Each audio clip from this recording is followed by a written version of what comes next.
Et pour éviter la foule, vous allez découvrir une technique imparable, la visite virtuelle grâce à un drone. Ça se passe à Marseille. Les touristes sont bien sur place, mais ils ne bougent pas de leur transat pour découvrir la ville.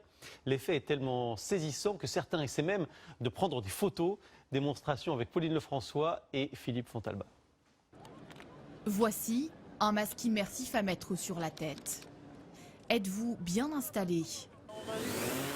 Décollage pour une nouvelle expérience en caméra embarquée avec un drone.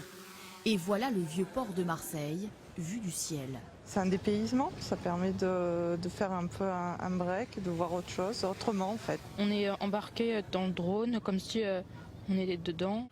C'est une nouvelle façon de voyager à Marseille, à 90 mètres d'altitude. Le Mucem, le palais du Pharaon au bord de la Méditerranée, la cathédrale de la Major dans le quartier du port maritime. Ces vacanciers visitent la cité phocéenne d'un autre œil. Là, on va pouvoir se diriger après la Bonne Mère vers le fort Saint-Nicolas. On ne s'imagine pas qu'il est en quinconce comme ça, en étoile. Et c'est très ludique.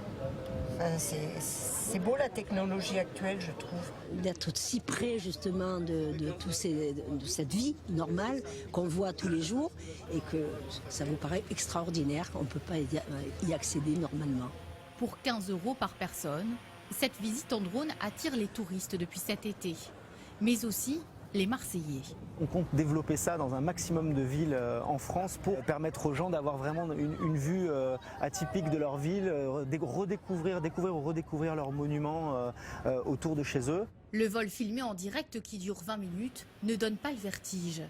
Mais certains se laissent surprendre par l'expérience, en croyant prendre une photo du paysage vu du ciel. Mais cela ne marche pas, car même si la tête est dans les nuages, les pieds, eux, restent bien sur terre.